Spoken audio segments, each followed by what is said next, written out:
Hello, this is Olis Gurjuk and you're watching Head to Head. May 28th saw the end of a session of the NATO Parliamentary Assembly, which took place in Warsaw. Among the topics discussed was the question of how NATO should respond to an increasingly assertive Russia. This is, of course, particular relevance to Ukraine as a direct target of Russian aggression and a NATO hopeful. To talk more about this, we welcome to the studio today Andriy Nadzhos, an expert at the Ukrainian Council on Foreign Relations. Hello, and thank you for being with us today, Mr. Nadzhos. Thank you for the invitation. So, during the Assembly, Jens Stoltenberg frequently emphasized a combination of dialogue and resistance when dealing with Russia. So, before I get your feedback, let's first listen to what he had to say. Okay.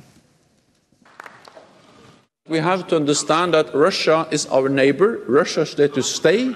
So we need to find this combination of having a strong and firm message and being very clear when they violate international law, international rules, and when they are responsible, for instance, for cyber attacks. And we also have to see the Salisbury use of nerve agent against the background of a more reckless behavior of Russia. But we have to combine that strong and firm message with an openness for dialogue.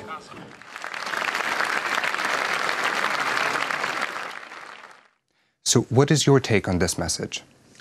Okay, so let's quote first of all some reference made in the declaration which was approved at the Parliamentary Assembly of NATO by the majority of parliamentarian delegations, including the parliamentarian delegation from Verkhovna Rada, from Ukraine. We have one item in this declaration devoted to cooperation with Russia, and what we see, the NATO is really looking for some kind of enhanced dialogue with Russia, but on some preconditions. And the precondition, yes, in accordance with Ukrainian point of view, is very simple. First of all, Russia should deoccupy Crimea, and secondly, Russia should leave the territory of Ukraine and to restore the Ukrainian independence and sovereignty into the internationally recognized border. It's our point of view, what we expect from NATO, and very clear position write down in this paper that actually NATO is not in principle against of the dialogue, but the dialogue should be based on some principles and values. So is this comment in the resolution? Yes, is this adopted? yes. Defense and dialogue with Russia. And by the way, it's very important signal that first of all, the Assembly underlined the importance of further enhanced cooperation and military presence in Baltic states, in Poland, in Black Sea region. And if we open the last paragraph of this draft declaration where Ukraine is mentioned, we can find a very clear position that allies condemn the Russian illegal annexation of Crimea and condemn the further deterioration of the situation with human rights violations in Crimea. So NATO is ready for dialogue with Russia only after Russia leaves Ukrainian territories, basically? More or less. So we don't have the direct quotation of this formula, but the principle, the dialogue should be based on some principles. The principles of restoration of the territorial integrity of Ukraine and full respect of the human rights, democracy and rule of law. But on the other hand, you reminded about Baltic states, and the Baltic states and Poland have been pushing for permanent NATO detachments in their countries, which NATO has fought against providing. So is NATO appeasing somehow Russia? I think so that NATO, first of all, is looking for the dialogue and for the further support of these Baltic states and Poland, etc., in order to enhance the military presence in this country, in order to show that the unity is preserved. I mean, the transatlantic unity, and it's a key value for the NATO. to understand that there is Article number 5 in the Transatlantic Treaty, which means that attack committed outside, on or against of one member state means the war or aggression against the whole 29 NATO member states. And it's a key values for the NATO. And NATO is trying to demonstrate that, okay, there are very clear defined border between Russia and NATO is not giving up.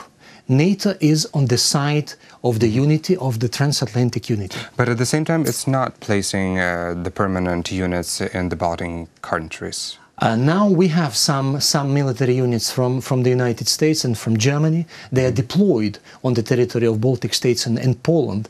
And as far as I know, Poland is requiring to increase they want a permanent presence of forces. So it means that it's a long way process, you know, because we couldn't have the miracle in a couple of years, for example. So we need to understand that for the permanent presence of the NATO, at least some military bases and facilities should be developed on the ground in order to have some success in case of any state of emergency or emergency situations. So it means that slowly but steadily NATO is trying to be more presented in Baltic states and Poland.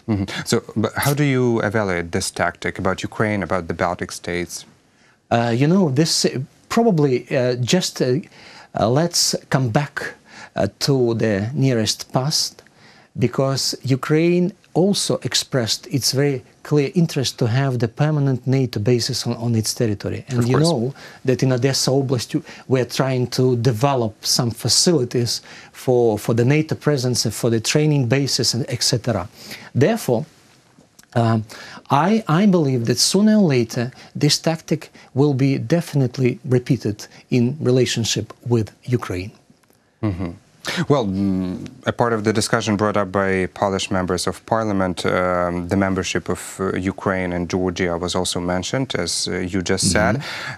Given that NATO has been resistant to anything that may antagonize Russia, so they... as you mentioned, they are really slow in allocating their force units, permanent force units in the Baltic states, etc. So how likely is Ukraine to make real progress on the actual membership in the alliance? I believe that Ukraine already made a big success, because we should understand and at least remember that in 2010, when former President Yanukovych was elected, his first actions he did on the path of in the sphere of the foreign policy, he distracted the reference to the Euro-Atlantic and Ukraine and NATO cooperation as a strategic goal in foreign policy of Ukraine. But after the Revolution of Dignity, we settled up some key priorities in our foreign policy, and one of these priorities is the full-fledged membership of Ukraine in the long-term future.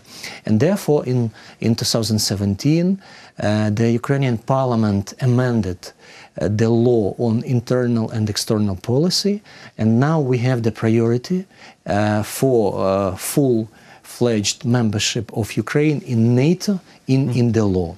So, yes, and the NATO actually acknowledged this action, this step from Ukrainian side, because if I'm not mistaken, in April, NATO made a declaration that NATO took into consideration the tremendous challenge in foreign policy priorities by saying that Ukraine finally decided to be a part of the transatlantic unity. It's a very important thing. It seems like a breakthrough in our foreign policy, and I think that sooner or later it will definitely bring some success in our cooperation with NATO.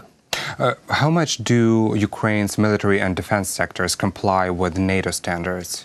So we don't have such statistics, but I think that in accordance with the opinions of different experts in military sphere from Western countries, from the United States, for example, I think that now we can talk about 50% of compliance with the NATO standard. But you know, we have a war, and unfortunately war is still going on. And well, of course, it's stopping Ukraine. And everyone on the West recognized fully that Ukraine now has a very unique experience how to tackle the military aggression, because we're talking about the aggression from the biggest country in the world with the nuclear weapons. And therefore, so we have a unique experience how to tackle, how to fight with Russian troops. And so it's amazing experience and a very practical military experience. So it's unparalleled with other experience that other NATO member states have at this moment. And therefore, so Ukraine is ready to share the experience and to take on the board some professional recommendations from NATO. Well, at the same time, Ukraine adopted the plan on full compliance with NATO standards by 2020.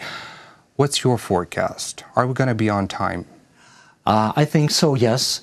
That we have 2 years to fulfill 50%. So actually we have a lot of expectations. Okay. And the reality a little bit changes our expectations. Maybe the deadline is going to be prolonged a little bit. I think so, but you know, it doesn't matter actually for the West to see the compliance of Ukraine with certain deadlines. But what the matter is that Ukraine needs to do on the daily basis tiny steps, but in the right direction. Not to give up, but to move forward in the right direction. Therefore, I believe that till 2020 we will definitely have the opposite picture that we have now, because our military forces will be modernized. We will have some modern weapons. Now we have the Javelin, for example, and it's a big experience for the Ukrainian army to use those sophisticated weapons in real war. I don't want to see any escalation in east of Ukraine, but nevertheless, so we need to be prepared to any scenario. Well, thank you so much for your positive comments about Ukraine's progress in military sector and defense sector, and thank you so much for this conversation. Thank you so much. This was Andriy Nadzhos, an expert at the Ukrainian Council on Foreign Relations. Thank you for watching Head to Head. I'm Assertive. Goodbye.